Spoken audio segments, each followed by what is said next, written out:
Hello，大家好，我係温家俊，我係2024年至2025年學年嘅環球傳播文學碩士嘅學生。我今日好開心啦，可以同大家分享我喺珠海學院呢一年嘅學習嘅經驗啦。咁首先啦，我哋嘅同學咧，其實都係嚟自五湖四海啦。咁其實佢哋係有唔同嘅專業背景啦，同埋唔同嘅國籍或者文化背景啦。咁其實佢哋咁樣嘅背景身份，可以令到我喺佢哋身上學習到唔同嘅嘢啦。咁從而充實自己整個課程啦。同埋最好嘅係我哋今年都有一個 exchange 嘅學生啦。咁佢就嚟自德國嘅。咁有陣時喺課堂上咧，佢哋就會做一啲，我哋就會做一啲discussion 啦。咁其實喺佢嘅身上都可以學習到可能一啲西方嘅文化啦，可能西方嘅諗法啦。咁亦都可以增進到自己成個對外國人嘅諗法啦，或者對外國人對於某些特定議題嘅諗法啦。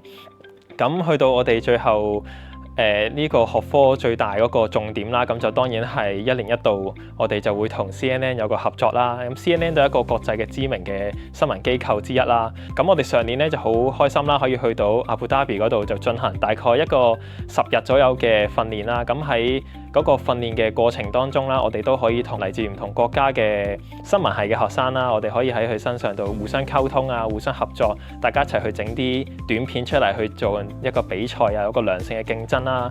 咁可能去到最後，其實我哋都係會大家就可以秉承翻我哋呢個學系嘅精神啦，就係我哋就進行咗好多呢個跨文化嘅交流啦。